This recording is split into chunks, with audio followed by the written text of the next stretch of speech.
This is a mass conspiracy of obedience and thoughtlessness that allows this kind of stuff to happen. But there are always going to be, I think, small but very vocal minorities that speak up in resistance to this stuff. And we see that it doesn't take too many people, right? It doesn't take a majority, in this case anyway, to send them back to the drawing board.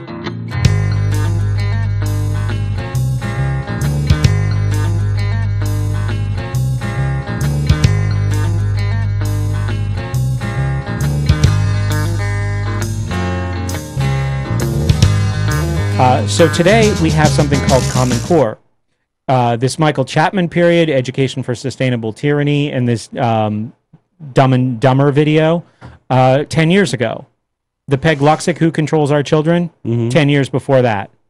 So the same idea, driven by the same agendas and ideologies, just keeps being recycled, renamed, and popping up again and again. And when it does, same kind of people try to latch onto it and use it for their agenda as well. Because it's control, right? So if the momentum is already going that way, why not hitch a ride? Right. So we don't have the Common Core materials that are being used in elementary school, where they are going to be probably the heaviest hitting, as far as like the impressionable nature of kids at that age, and the messages that are going to be delivered. So let's take a look at a couple of people here made a video who have gotten their hands on some of these materials. What's this book? All right, so this is for third graders.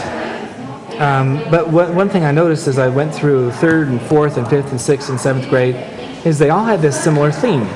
Where here for literature and writing, in the literature and writing class, the purpose and goal that's stated is that they want teachers to be measuring attitudes, beliefs, and dispositions, and they actually give them a rubric and a chart for tracking that. What? Yeah, and again, this is approved for primary use in the state of Utah. So we have a student observation form. Just zoom in on that. The student observation form on the assessment handbook is an informal assessment tool that notes growth and change in individual students' behaviors and attitudes. Now, that's also another buzzword, informal assessments. When I was in graduate school, we called them authentic assessments. So, which is kind of like naturally evaluating versus more standardized. Because when we were taught immediately once we got to the teacher certification program and in graduate school, you be against standardized tests. And I'm not for them anywhere, but that was pushed very heavily on us. Standardized tests are bad. Standardized tests are bad. There is no debate. Standardized tests are bad, right? Because they're bad for teachers because they mean accountability, right? So straight from the NEA into the halls of graduate education programs everywhere, standardized tests are bad. So we were really taught to fall in love with these authentic, or as they call them here, informal assessments.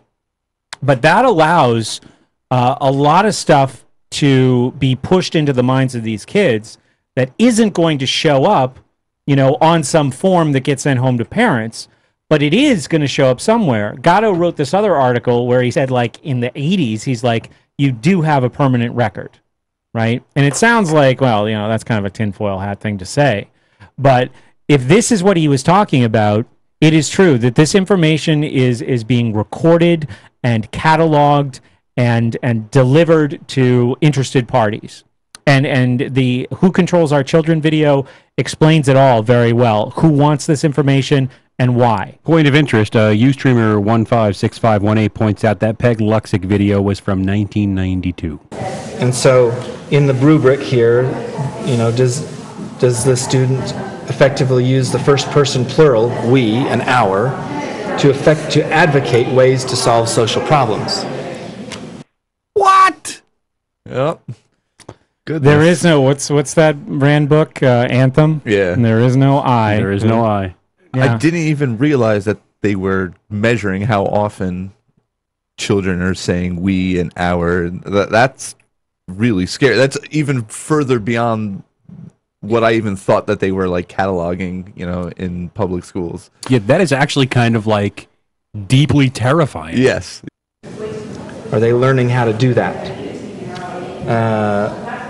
And again, the rubric here includes things like, do they understand and know when something is unfair? Do they recognize social problems? Fair. Do they work with others to solve group problems? Again, with changing behaviors and attitudes. And those are the stated goals here for the Zehner-Blaser Voices, Literature, and Writing. So this is for 9-year-olds. Third graders, yeah. Nothing wrong with working with others to solve social problems. No. Right? But what's the problem with that? Working with others to solve social problems is also collectivistic, right? Mm-hmm. Where if somebody asserts their individual need, like part of self-esteem is like self-advocacy and self-assertiveness. Right. So if somebody says, no, this doesn't really work for me, folks, teach. They say, oh, well, you're not working with others to solve you're being selfish.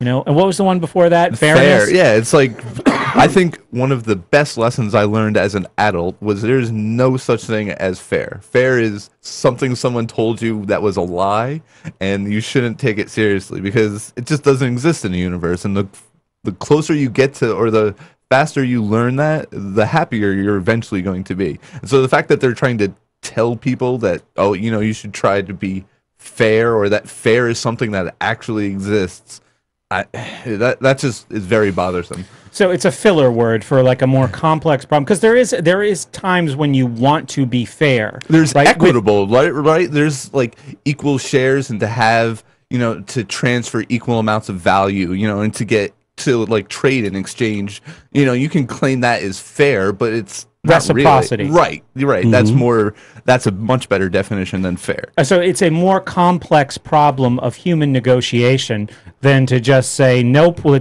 going to do a zero tolerance on unfairness. Right. Well, it's also like the lowest common denominator. What is fair for everyone in a group of 30 people is usually the worst for 90% of everyone.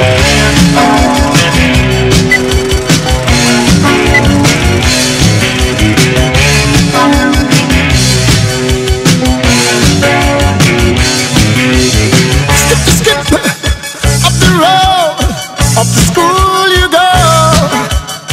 Don't be a bad boy, Johnny.